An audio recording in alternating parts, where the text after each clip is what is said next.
Buenas tardes, volvemos, ¿les parece? Siempre el problema de los recreos es volver de ellos, que en general es siempre una cosa muy complicada, más que entre abogados, a veces para la charla no paramos nunca. Bueno, vamos, ya algo hemos adelantado, pero vamos a analizar primeramente en este tramo los pactos de convivencia de los que habla el artículo 514, 513 y siguiente. Dos cuestiones importantes. Como les decía, los pactos aparecen en la regulación francesa, en los pactos, lo que llaman Pacto Civil de Solidaridad, donde la particularidad de la legislación francesa es que el pacto solo tiene efectos entre los que firmaron el pacto y no hay ningún otro efecto previsto que no sea entre los firmantes de ese pacto. Como nosotros vamos a ver, si bien esto es cierto en principio en nuestro código, lo cierto es que la unión convivencial tiene otros efectos suponibles a terceros que no necesariamente son parte del contenido del pacto. Segundo, ¿qué se entiende por pacto? Bueno, pacto es un contrato en definitiva. Es un contrato entre los convivientes destinado a regular su convivencia. Tanto en el aspecto personal como en el aspecto patrimonial, donde seguramente va a tener más implicancia que en el aspecto personal. ¿Por qué digo esto? Porque eventualmente hay más cuestiones relativas a lo patrimonial que acordar que cuestiones relativas a lo personal. Digamos por otra parte, y esto también es una realidad, que nadie regula a su pareja por contrato. O sea, ni en el matrimonio ni en la unión convivencial. O sea, se me ocurre poco probable un pacto que diga, bueno, vamos a ir a visitar a mamá los martes a la noche y los domingos. O mamá puede venir a visitarnos. Sí, o sea, ¿sí? O el suegro tiene la obligación de hacer asado y poner la carne él los días domingos. O sea, esto parece poco probable en sí mismo. En Francia se ha discutido, sin embargo, un contenido interesante que eventualmente podría tener estos pactos, que es la regulación del deber de fidelidad. Se ríe el doctor. Pero podría darse el caso. O sea, en Francia lo que se suele estipular es decir, bueno, se comprometen recíprocamente a ser fieles, y en el caso que uno rompa ese pacto, le debe una indemnización al otro que se fija previamente por contrato en cuanto a su monto, ¿sí? Bellucio, comentando la norma francesa, sostiene que la doctrina francesa ha discutido acerca de la validez constitucional de estos pactos en este punto, en tanto hay algún autor de la doctrina que dice que, de la doctrina francesa, ¿no?, que dice que en definitiva estos pactos no son contrarios ni a la moral ni a las buenas costumbres, razón por la cual podrían ser perfectamente válidos, y otros autores franceses, yo le diría la mayoría de los autores franceses, que sostienen que en tanto esto implica una renuncia a derechos personalísimos, eventualmente podrían no ser válidos como estipulación contractual. Entrando directamente a nuestro ordenamiento, yo les decía, los pactos son contratos entre los convivientes destinados a regular su vida personal o su vida patrimonial. Convengamos también que en general va a tener más incidencia en la vida patrimonial que en la vida personal propiamente dicho. ¿En qué casos van a firmar pactos? Bueno, supuestamente en cuestiones relativas a qué va a suceder con los bienes después del comienzo de la unión y después de su finalización. El contenido del pacto también puede ser a priori la compensación económica.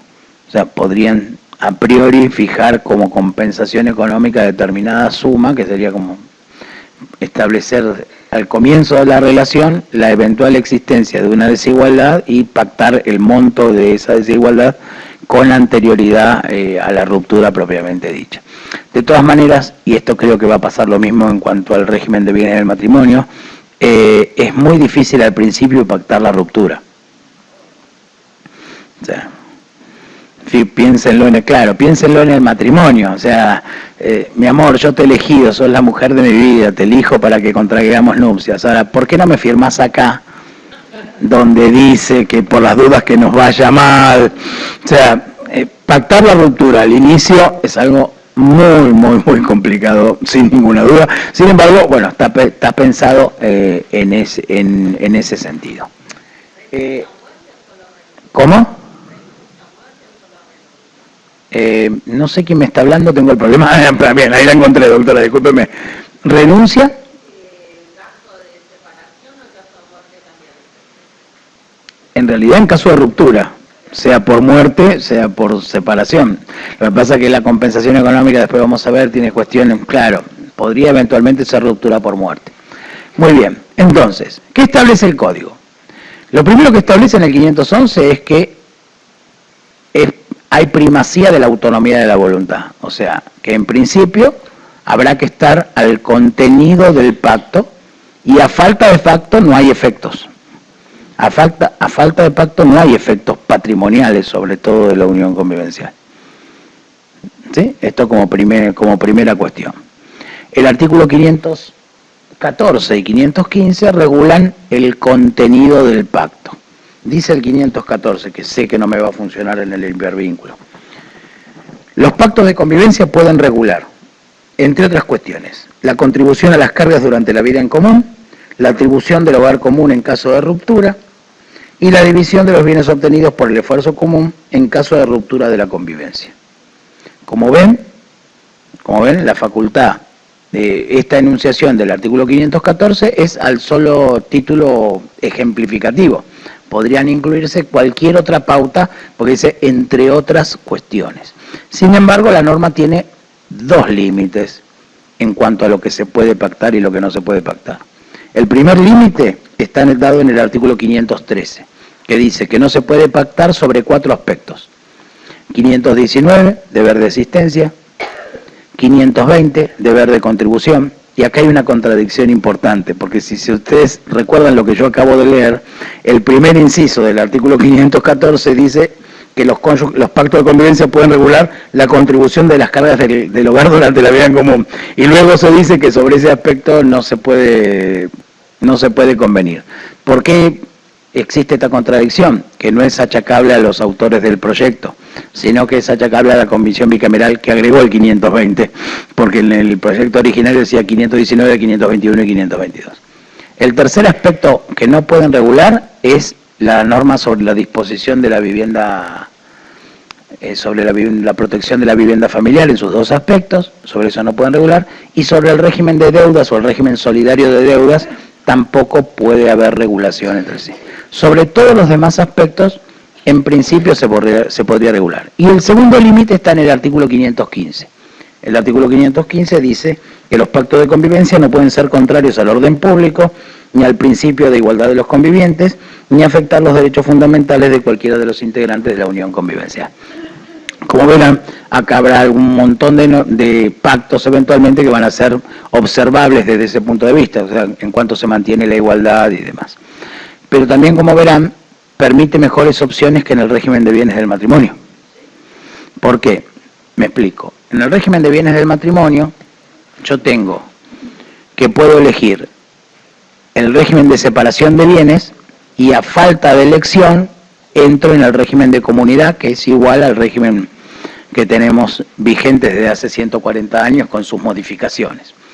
Pero el artículo 447 prohíbe todo pacto que modifique el régimen. O sea, o voy al régimen de separación o voy al régimen de comunidad sin escalas.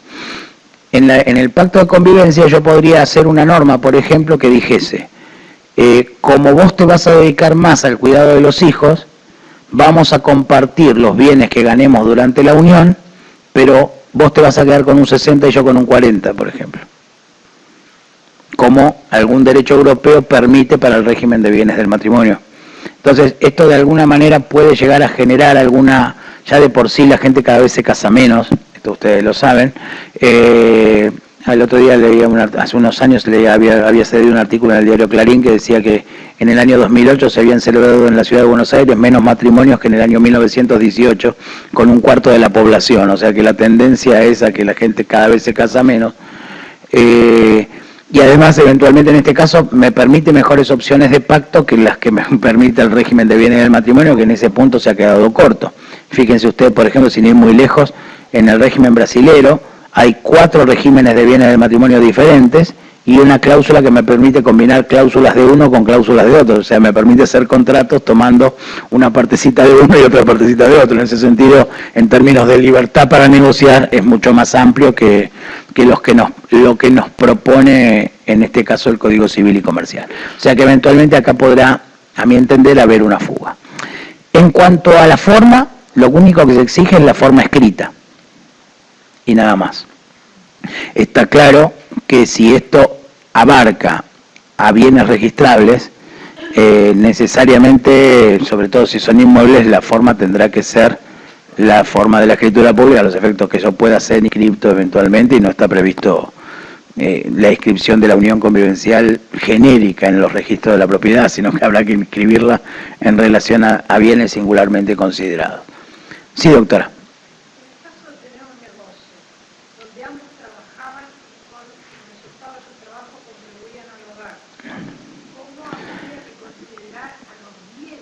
Bien, ese...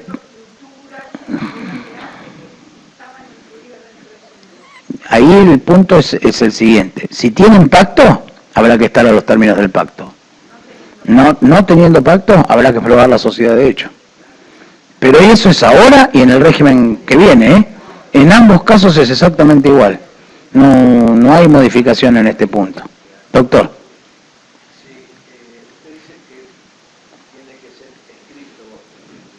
El pacto debe ser hecho por escrito, sí. No. Basta con la firma simple. Lo que pasa es que después, eventualmente, si usted no la tiene certificada, podrá ser desconocida y eso le va a generar un proceso de reconocimiento de firma. Pero en principio, con la firma alcanza. En la fecha cierta, obviamente, en un instrumento privado dependerá de cuándo se le puede dar fecha cierta, pero en principio, con la firma escrito y firmado, será suficiente. Insisto, tal vez, hoy recién lo hablábamos en el cafecito con las colegas que me acompañaron, para nosotros que tenemos que desaprender el código viejo y aprender el nuevo, porque uno, le guste o no le guste, ya lleva 3 reformas estudiadas, ¿no? Yo, en mi caso 93, 98 y esta, es más complejo. Tal vez para los jóvenes les resulte mucho más sencillo hacer estos pactos, registrarlos, o al revés. No van a querer registrarse, no van a querer hacer ningún pacto. No sabe, esa es una de las grandes incógnitas que tenemos. ¿Qué va a pasar en la sociedad con el avenimiento del nuevo código? Hay una cosa que no podemos perder de vista. Las leyes no cambian la realidad. O sea, esto de legislar para transformar, ¿no? O sea, las leyes en todo caso acompañan una realidad social existente. O sea, en todo caso, nos adecuaremos más o menos a la norma de acuerdo a nuestras creencias y a nuestras convicciones, pero que pensar, y vale como un ejemplo burdo, cuántas leyes de protección de la mujer se han dictado en los últimos 10 años, y cada vez lamentablemente tenemos más femicidios y cuestiones así, así que en ese punto no siempre la ley modifica la realidad, sino que es necesario cambios en la cultura más que en la ley propiamente dicho. ¿Alguien más quería hacer una pregunta o puedo avanzar? Doctoras. No exige escritura pública. Por eso, yo si estuviera ejerciendo la profesión de abogado, yo ejerzo la profesión de abogado en este momento, porque el cargo que tengo lo tengo porque soy abogado, pero no litigo, a eso me refiero. Yo estaría llamando a mis clientes que se en unión convivencial y digan, ¿vos sabés que ahora podés hacer un pacto? ¿Por qué no te venís por el estudio? Y bueno, un manguito más, si fuera escribano haría lo mismo, era claro, ¿sí? El pacto puede ser modificado en cualquier momento. Su extinción se produce con el cese de la convivencia y para los efectos frente a terceros, la extinción de la convivencia debe estar inscrita en relación a los bienes en los cuales ese pacto se inscribió propiamente dicho. O sea que eso lo dispone expresamente el artículo 517, que no les puedo desplegar lamentablemente. Sí.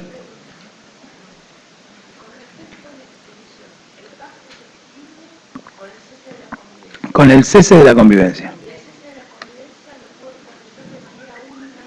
Correcto.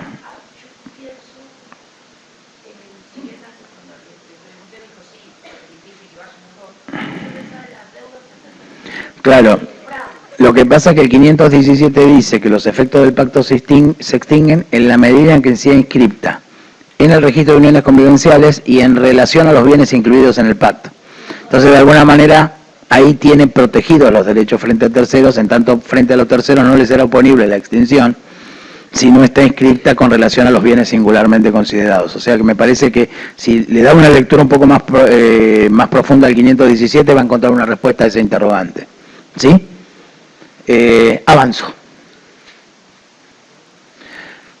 ¿Cuáles son los efectos durante la convivencia de la unión convivencial previstos en este título? Después vamos a ver que hay muchos otros previstos a lo largo del ordenamiento, pero en este título en particular son 4.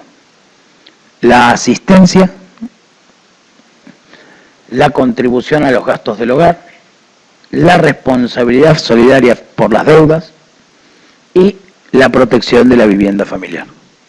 Estos son los 4 aspectos previstos en este título de efectos de la unión convivencial. En cuanto a la asistencia, yo entiendo que se tratan de los alimentos, ¿sí? Ahora, está previsto exclusivamente un régimen de asistencia mientras dure la convivencia. En consecuencia, no hay ni alimentos ni asistencia para después de la ruptura. Y no, sí, bueno, pero digamos, si se pensaba en igualarlo al matrimonio, debería ser y sí. No y no. O sea, claro, precisamente no lo igualaron. O sea que esto hay que tenerlo claro. El artículo 519 se refiere exclusivamente a la asistencia durante la convivencia y no con posterioridad a ella. Lo vamos a ver cuando veamos efectos de la muerte, pero es al solo efecto de la atribución de vivienda. No hay ningún caso de alimentos previsto para después de la muerte. El segundo supuesto es la contribución a los gastos del hogar, que acá hay también como una contradicción, porque los gastos del hogar son en definitiva el deber de asistencia. Digamos, en una pareja bien avenida, los gastos del hogar, ¿cómo se atienden? Bueno, cada uno pone lo que gana y de ahí se van atendiendo los gastos. Sea uno esté casado o en unión convivencial, es exactamente lo mismo. Entonces, así que en ese sentido hay como una superposición normativa en ese punto. Pero pongámoslo que la asistencia, en tanto tiene también un contenido que puede ser moral, esto de acompañamiento y demás. Lo que pasa es que, claro, no es exigible en el matrimonio, se imaginan que tampoco va a ser exigible en este aspecto, ¿sí? El 521, doctor, la asistencia en la enfermedad, sí, pero está en el matrimonio, pero no está en la unión convivencial, porque en el matrimonio, digamos, si la enfermedad es preexistente al divorcio, hay un deber de alimentos. En cambio, aquí no está previsto eso. Eso como está diferenciado entre el matrimonio y la unión convivencial en ese punto. En cuanto a la responsabilidad por las deudas, está prevista en el artículo 521. ¿Qué dice este artículo 521? Que ambos convivientes responden solidariamente, es decir, cada uno con todo su patrimonio, por las deudas que contraigan en los términos del artículo 461. El artículo 461 se refiere a las deudas de los cónyuges en el régimen primario dentro del régimen de bienes del matrimonio. Y se dice allí lo mismo, que los cónyuges responden solidariamente por las deudas contraídas para la atención de las necesidades del hogar y el sostenimiento y la educación de los hijos. Y aquí hay que hacer otra aclaración, que es, en el régimen originario previsto por los autores del proyecto, se hablaba de los hijos comunes. Esta norma fue modificada al 461 y se dice ahora con los alcances del 455. Los alcances del 455 son a los hijos comunes y a los hijos de cualquiera de ellos que convivan con la pareja. O sea que la obligación es más amplia. Este agregado en el 455 y esta remisión del 461 al 465 fue un aporte de Cecilia Grossman criticando el proyecto que no incluía, insisto, este aspecto y que fue incorporado, insisto, por la comisión bicameral, no estaba previsto expresamente en el proyecto como tal. ¿Qué significa esto? que ambos convivientes van a responder solidariamente por las deudas contraídas por cualquiera de ellos para atender a las necesidades del hogar y el sostenimiento y la educación de los hijos, sean de parejas anteriores, sean de la pareja propiamente dicha. ¿Estamos? El último aspecto regulado en este título es el del 522. El 522 es una norma de protección de la vivienda familiar que recoge dos aspectos de la protección. En el primer párrafo se recoge lo que tiene que ver con el asentimiento, en este caso previsto para la unión convivencial. ¿Qué se dice? Que cualquiera sea el pacto y de cualquiera sea la propiedad del bien que es asiento de la convivencia, para disponer de los derechos sobre ella, será necesario el asentimiento del otro. Para asentimiento. Es que necesariamente va a ser bien propio porque no hay régimen de ganancialidad en la unión convivencial. O sea, yo no puedo, perdón, esto me salté este punto y es importante. Es discutible que yo pueda hacer un pacto convivencial donde diga, pactamos el régimen de comunidad matrimonial. Yo eventualmente podría pactar, vamos a inscribir como condóminos todos los bienes que ganemos durante la unión, por ejemplo. Pero no sé si puedo, no está resuelto expresamente en el ordenamiento, pactar la comunidad. O sea, es decir, pacto que vamos a estar en el régimen de comunidad igual que los cónyuges. Me parece que eso no se puede hacer. ¿Sabe por qué no se puede hacer? O me parece que no se puede hacer. Porque hay un artículo específico que dice que la comunidad comienza con la celebración del matrimonio. Y no puede pactarse que comience antes o después. Si eso es así, en principio yo no podría pactar régimen de comunidad. ¿Sí? Doctor, ¿cuál era su pregunta exactamente? ¿Ya está? Bien. Claro, el 522 arranca diciendo eso, ya que estamos, lo miramos. Si la unión convivencial ha sido inscripta, es necesario el asentimiento para disponer de los derechos sobre la vivienda familiar. ¿En qué casos? Bueno, puede suceder que el bien esté a nombre de uno de los convivientes, de cualquiera de los convivientes, que esté inscripto a nombre de ambos, pero la fórmula es más amplia. También puede suceder que uno de los convivientes lo haya locado, ¿sí? Sea el locatario de ese inmueble, porque fíjense cómo dice, disponer de los derechos sobre la vivienda familiar. O sea que este asentimiento también podría extenderse eventualmente a que el cónyuge locatario quiere rescindir el contrato de locación. ¿Por qué? Porque esto es disponer de los derechos sobre la vivienda familiar. No, claro, ¿cómo que no? Si viven ahí. La idea de vivienda familiar es el lugar donde vive la familia, ¿sí? Y esto es importante también, este aspecto de la vivienda familiar era el único cuyo, a ver cómo explicarlo, la Constitución Nacional en el artículo 14 bis habla de la protección de la vivienda familiar y no distingue entre vivienda familiar matrimonial o familia matrimonial y familia no matrimonial. O sea que en este punto en particular sí estábamos en deuda con la Constitución Nacional porque había discriminación entre familia matrimonial y familia no matrimonial no prevista en la Constitución Nacional. ¿Sí? En este punto de alguna manera hay como una cuestión que puede ser tenida en cuenta. Es decir, bueno, este aspecto era insoslayable que se regule. Doctora.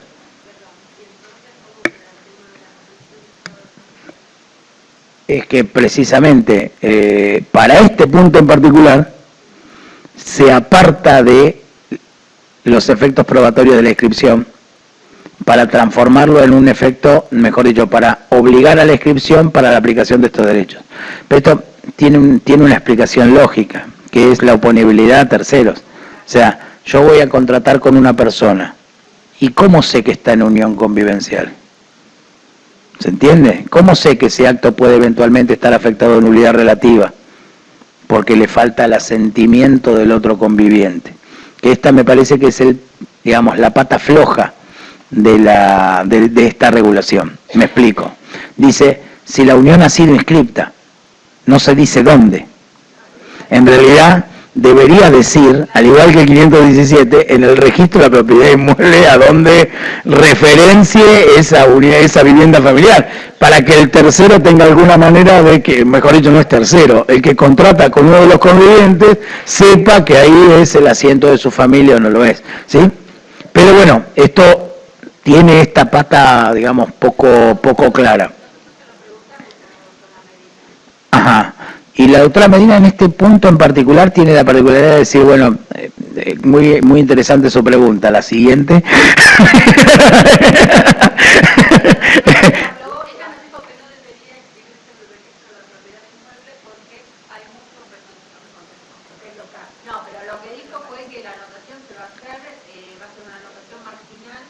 En la unión, claro. A ver, me parece que no tiene mucho sentido hacer exégesis de lo que dijo la doctora Medina, no estando ella presente aquí, ¿sí?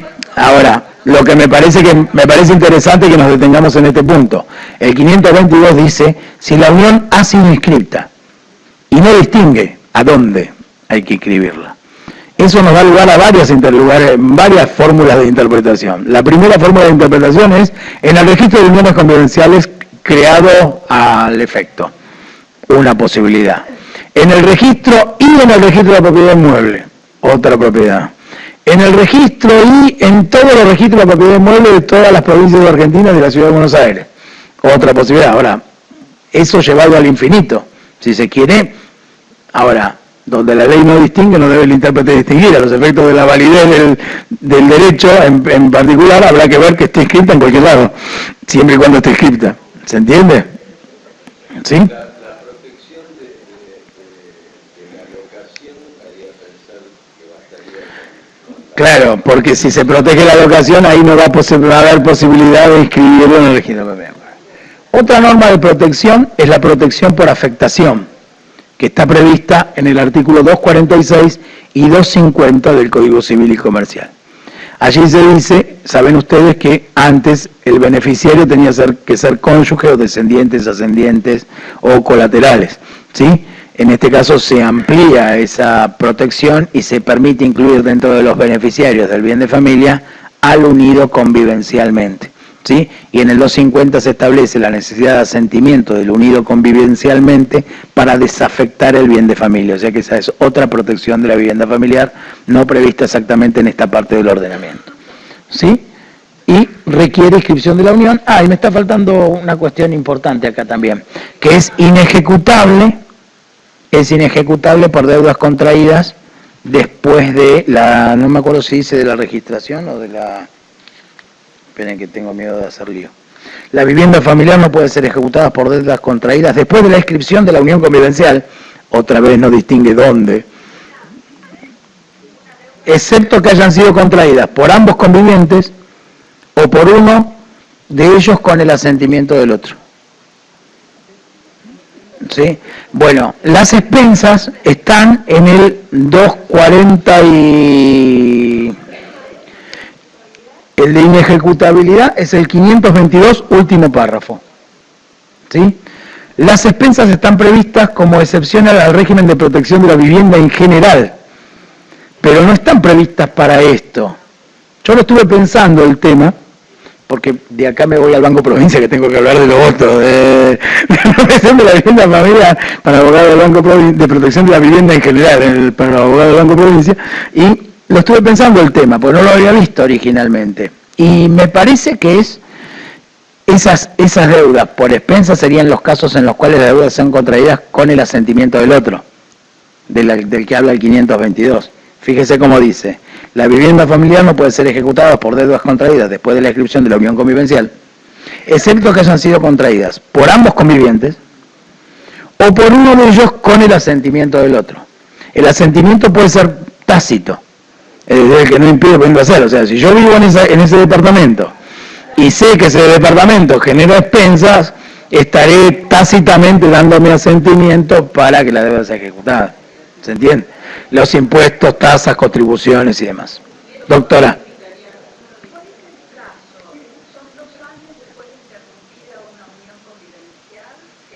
¿El plazo de prescripción?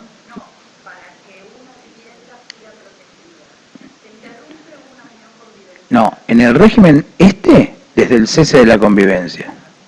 Si está afectado al régimen de bien de familia, el régimen de protección de vivienda, si se llama correctamente en el régimen actual, la protección continuará, pero en el cese de la convivencia, en principio terminan los efectos de la protección.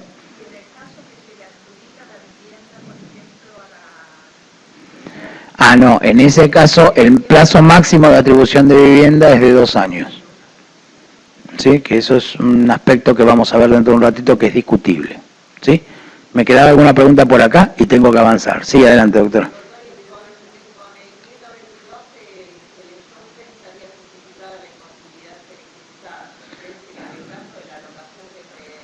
No, lo que pasa es que la locación no son propietarios, así que no va a poder ser ejecutada porque no es una deuda, no es parte del patrimonio del deudor.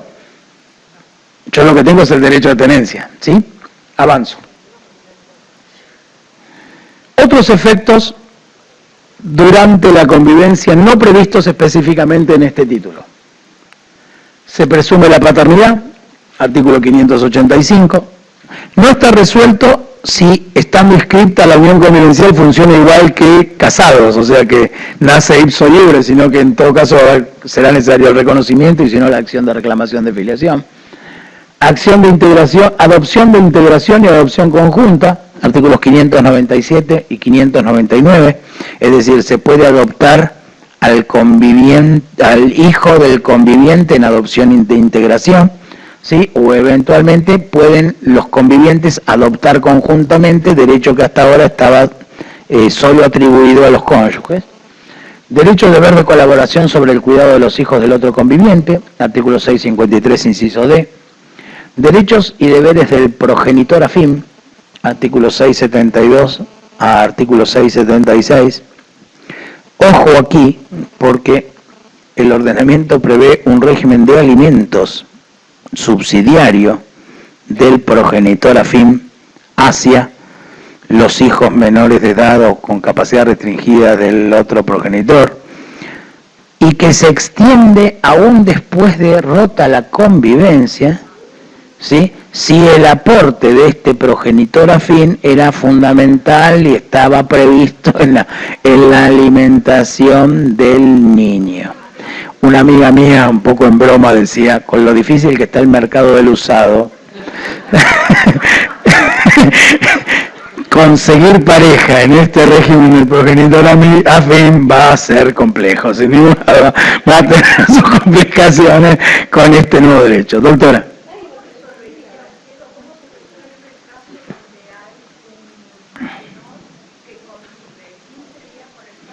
Bueno,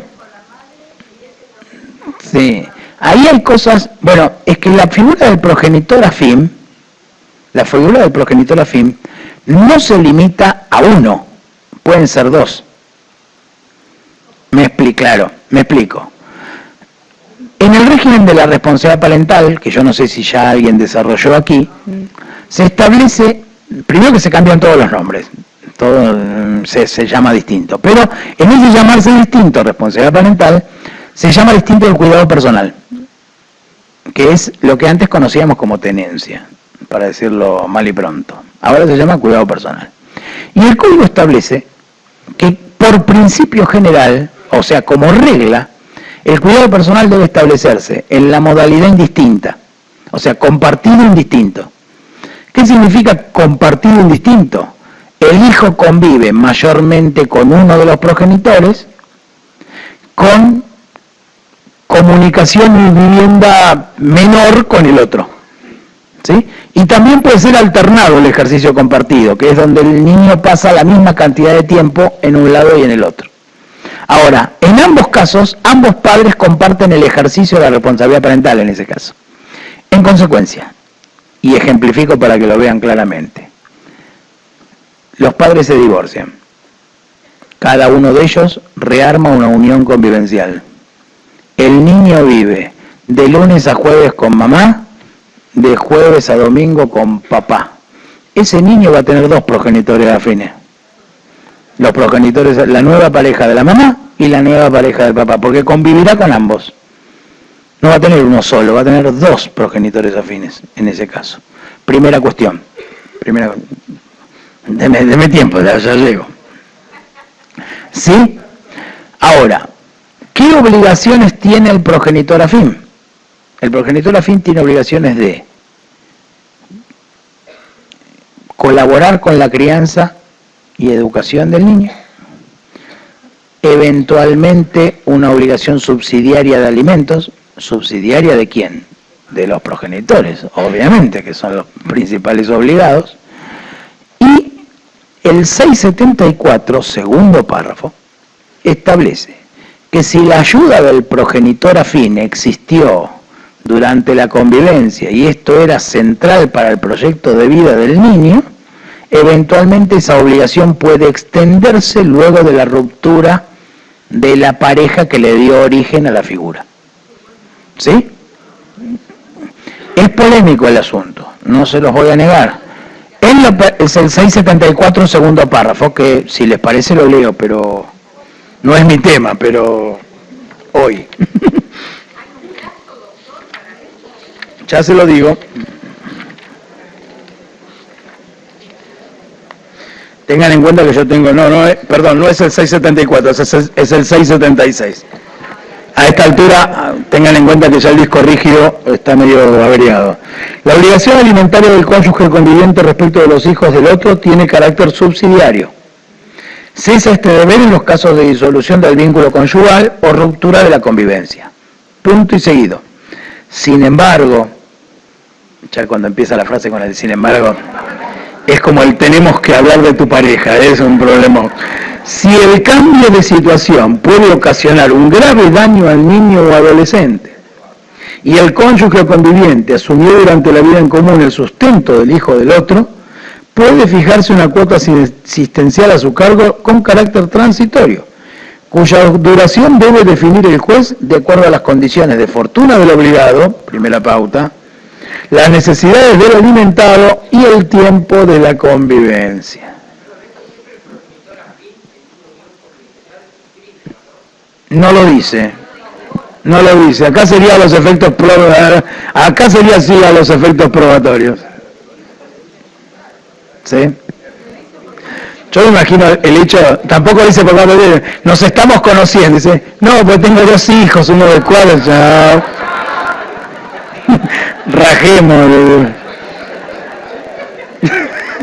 O la mujer también, perdón. Por otra parte, perdón, no me quiero extender en esto porque no es mi tema, se lo dejo al docente que le toca desarrollar la responsabilidad parental. Permítanme un solo agregado y avanzo con otra cosa, que es, también es cierto que uno puede preguntarse para qué es esta legislación del progenitor afín. ¿Por qué? Me explico. En los casos en que funciona bien la figura, no es necesario la regulación. O sea, estoy conviviendo con una chica que tiene un hijo de una unión anterior. Tocan el timbre el domingo a la tarde, el domingo a la noche y dicen, llegó la pizza. ¿Sí?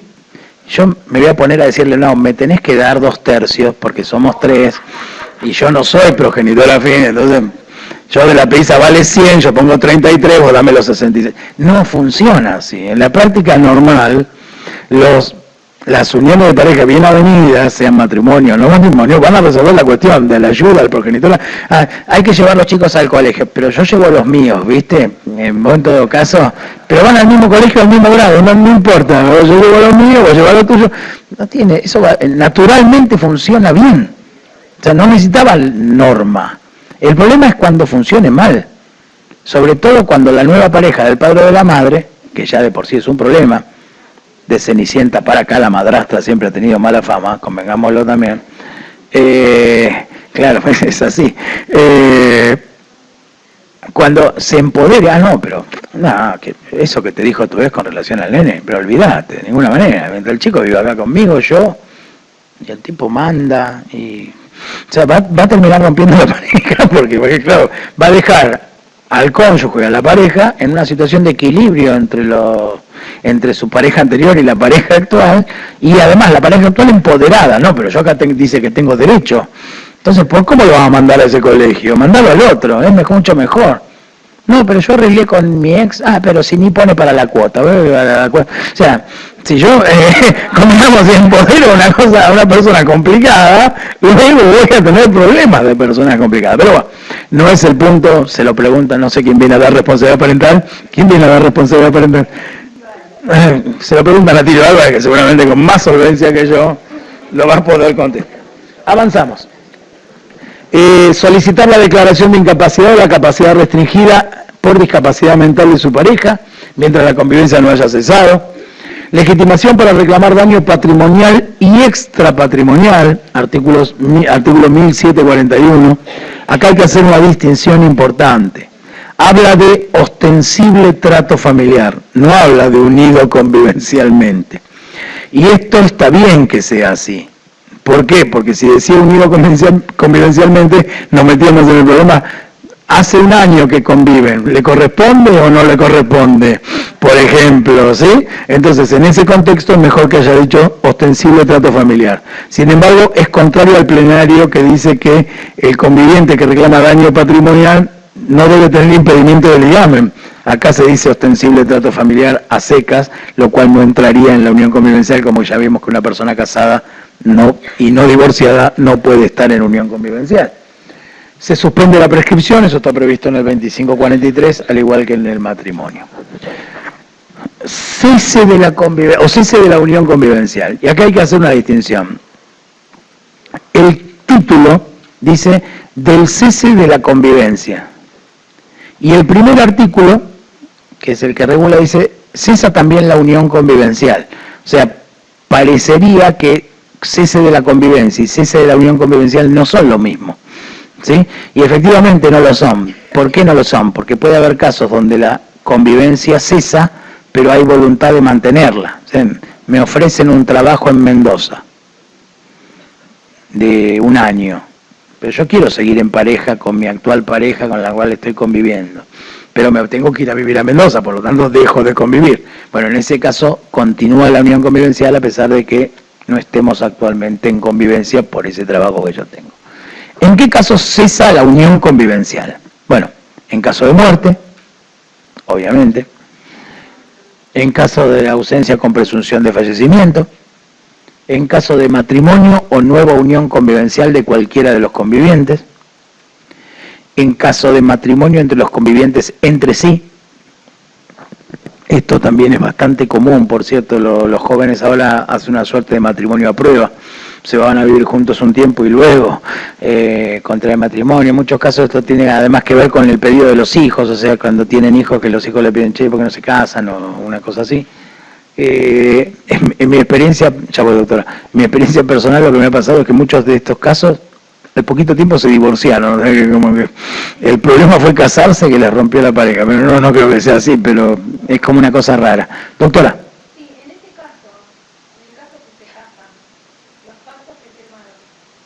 Caen, porque los pactos caen cuando cesa la unión convivencial.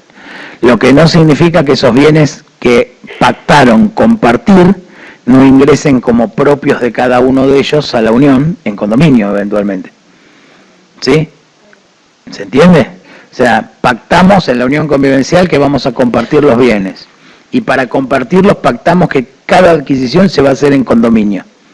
Bueno, al régimen de bienes del matrimonio van a ingresar como condominios de partes indivisas propias, porque la parte de cada uno será de carácter propio, ¿sí? Pero el pacto, como pacto, termina con el cese de la unión convivencial.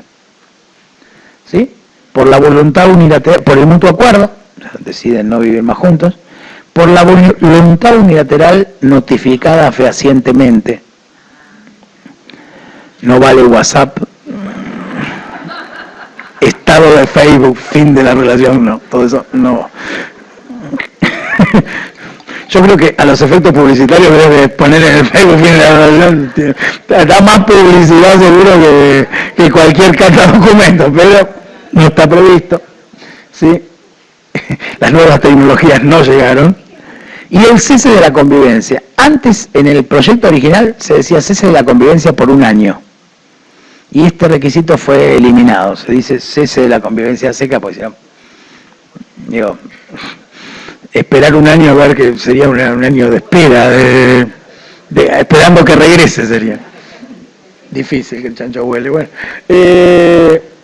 la compensación económica prevista en el 524. Sé que ya vieron Matrimonio, así que sé que algo de la compensación económica ya tienen que haber visto en el 441.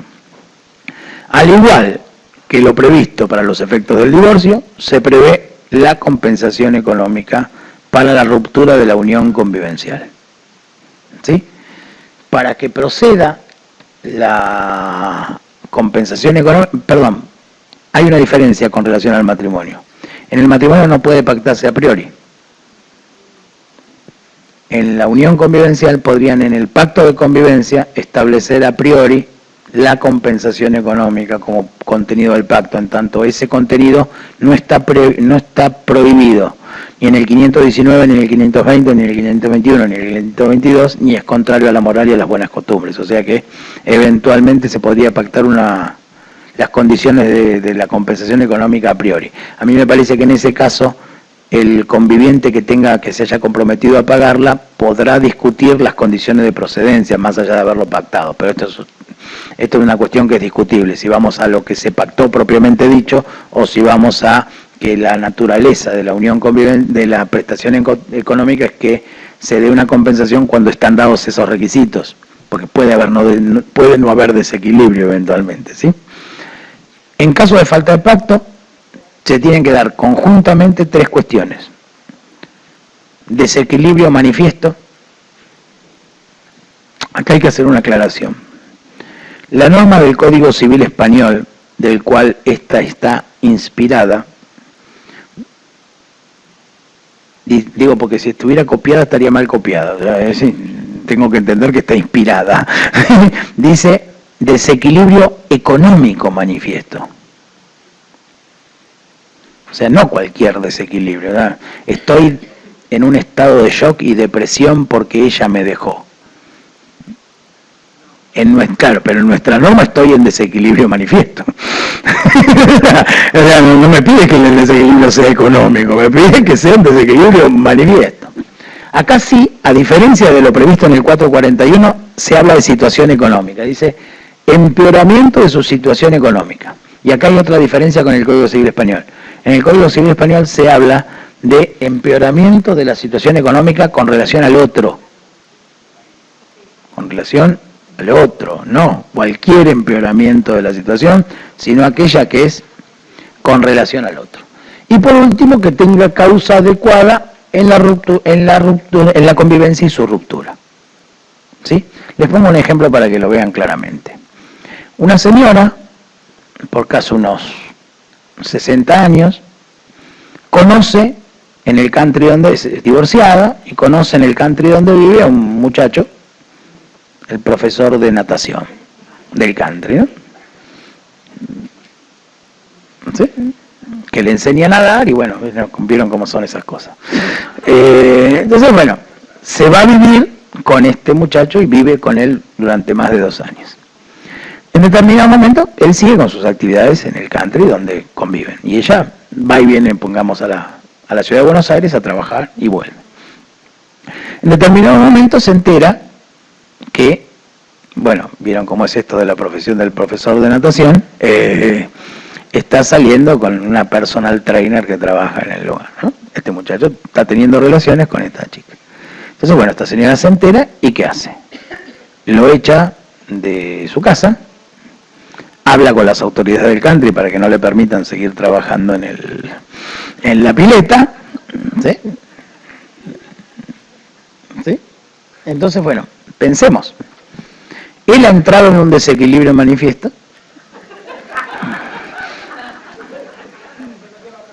Claro, ha entrado, sin duda. O sea, implica un empeoramiento de su situación, económica sobre todo, ¿sí? ¿Tiene causa adecuada a la ruptura? También. Ahora, ¿le corresponde la compensación económica? ¿Por qué? ¿Por qué? Si se dan los 3 requisitos. Después ustedes podrán discutir, bueno, a ver, puede ser que hayan arrancado desequilibrados. O sea, bueno, uno tenía mucho más y el otro mucho menos, razón por la cual no hay causa adecuada del desequilibrio en la ruptura, sino que es con anterioridad, O también puede decir, bueno, él se puso en esa situación por su propia culpa, en el sentido de que obró de manera tal de ponerse en la situación de desequilibrio, ¿sí? Claro, el problema ahí, el punto es que como en materia matrimonial se ha obviado la cuestión relativa a los derechos y deberes del matrimonio, o sea, no hay manera de referenciarlo con la culpa. Decir, bueno, si vos en el efecto del divorcio fuiste culpable, bueno, obviamente tampoco tenés derecho a una compensación económica, pero es esto de descontextualizar la culpa y tiene o eventualmente puede dar lugar a este tipo de planteos. Se los dejo para que lo piensen, ¿sí? En España no. El pago de la prestación económica en los casos en que proceda, puede ser a través de una prestación única o una renta por tiempo determinado que no puede ser mayor al tiempo de duración de la unión. A diferencia que en el matrimonio donde la prestación también puede ser por tiempo indeterminado en algunos casos. Aquí el límite el máximo son el tiempo de duración de la unión. Un poco en broma, el otro día Julio Rivera en una conferencia decía que esto es un aporte del derecho laboral al derecho civil, en tanto tal vez una suerte de indemnización por antigüedad. ¿Sí? Bueno, y en cuanto a la forma de pago, puede ser en dinero, en usufructo de bienes. En el caso de usufructo de bienes debe ser siempre convenido, porque el 2133 prohíbe a los jueces de establecer usufructo por sentencia. ¿Sí? Otra forma que acuerdan las partes o decida el juez, que no podrá ser usufructo, ¿sí? Y caduca a los 6 meses del cese, o sea, solo puede ser reclamada dentro de los 6 meses del cese de la convivencia propiamente dicho. También es lo mismo, y además es incompatible con los alimentos, o sea, si te tocan alimentos no te toca compensación económica y viceversa. La atribución de la vivienda en caso de ruptura procede en forma excepcional en dos supuestos, lo dice expresamente el 526. El uso del inmueble que fue sede de la unión convivencial puede ser atribuido a uno de los convivientes en los siguientes supuestos. A. Si tiene a su cargo el cuidado de hijos menores de edad con capacidad restringida o con discapacidad. Y B, o sea, son dos supuestos, si acredita la extrema necesidad de una vivienda y la imposibilidad de procurársela en forma inmediata. Serían estos los dos supuestos de procedencia de la atribución de la vivienda después de la ruptura. Está claro que estamos hablando de la vivienda del otro. O sea, si es la vivienda que tiene en condominio, bueno, le tiene como de los derechos derivados del condominio, ¿sí? Y si la tiene que es de él mismo, no tiene que pedirle al otro. Doctora.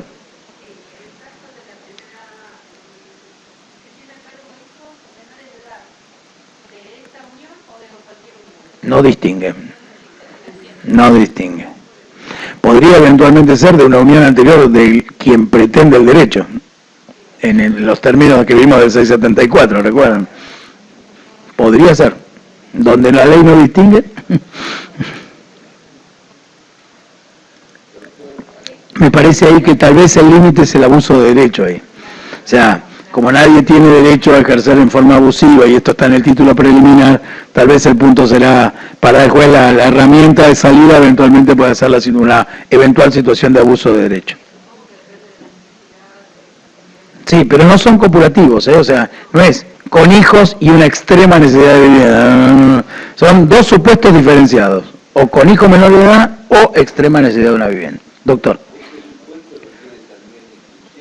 No, acá no se dice nada con relación a la inscripción. Tengo que avanzar porque estoy un poquito retrasado, ¿sí? El juez debe, si están dadas las condiciones para atribuir la vivienda, debe fijar el plazo de atribución que no puede exceder los 2 años. Y acá me parece que sobre este punto en particular, a este artículo se lo va a decretar inconstitucional. Porque en el matrimonio la atribución de la vivienda en el 443 no está sujeta a este plazo. ¿Sí? Entonces hay una discriminación que no está justificada en algún punto. Así que yo creo que este artículo en particular puede eventualmente ser atacado de inconstitucional.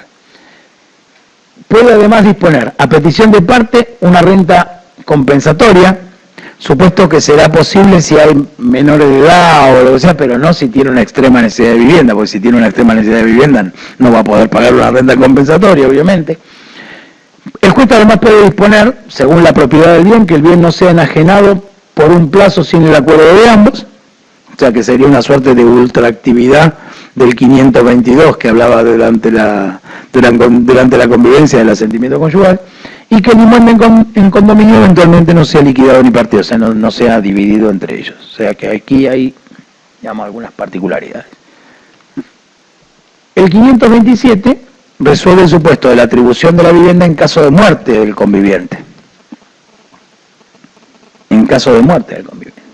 ¿Sí? Se crea un derecho real de habitación que nace iure propio, no es hereditario, nace iure propio en cabeza del conviviente supérstite.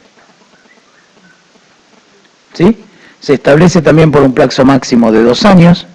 Acá también hay una norma que podría ser atacada inconstitucional, porque el derecho real de habitación del cónyuge supérstite es gratuito y vitalicio. Y este tiene un plazo de 2 años. Así que eventualmente acá podrá haber una tacha de inconstitucionalidad. Y se requiere para que proceda que el conviviente careciere de vivienda propia habitable o de bienes suficientes para procurársela, primer supuesto, que haya sido sede del último hogar conyugal, segundo supuesto, estos deben sumarse, insisto, y que no se encuentre en condominio con otras personas. ¿Sí? Acá, este último párrafo también va a traer discusiones. Explico. Uno de los convivientes es viudo y continúa viviendo en el inmueble ganancial y tiene hijos de la unión anterior. Claro, está en condominio. Ahora, hay algún fallo que ha dicho, no, esto es cuando es en condominio con terceros ajenos al derecho que se debate, pero si es en condominio con herederos forzosos, que es los que discuten, eventualmente no estaría incluido en la norma. Así que esta norma en particular va a traer algún tipo de debate acerca de su aplicación. Está claro que si son los hijos comunes no le van a pedir la exclusión, porque lo lógico es que uno no excluya a su madre o a su padre, pero esto en general va a funcionar cuando sean hijos de la nueva pareja. Por último, y con esto termino, los 3 aspectos que no han sido regulados. Primero, no concede derechos de alimentos luego de la ruptura. Segundo, no establece un régimen de bienes salvo pacto. Si lo establecieron por pacto, habrá que estar al pacto. Pero a falta de pacto, cada uno conserva para sí los bienes que haya adquirido durante la unión y estaremos en el mismo supuesto que estamos hoy de la discusión de la existencia o no de la sociedad de hecho. Más clarito, échenle agua. Y el último aspecto no regulado es la inexistencia de derecho sucesorio.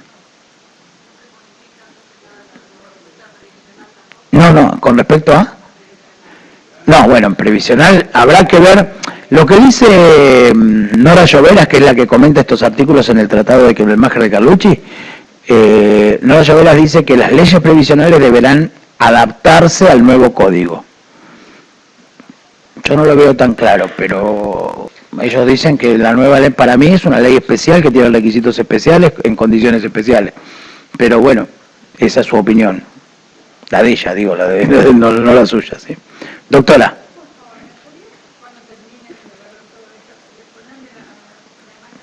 Sí, yo ya terminé, así que ahí la tiene. Muy bien. Yo con esto concluyo, ya son las 5 menos 10. Les agradezco mucho este rato. Muchas gracias por la invitación a la gente de la Asociación de Magistrados y Funcionarios. Ha sido un gran placer compartir con ustedes.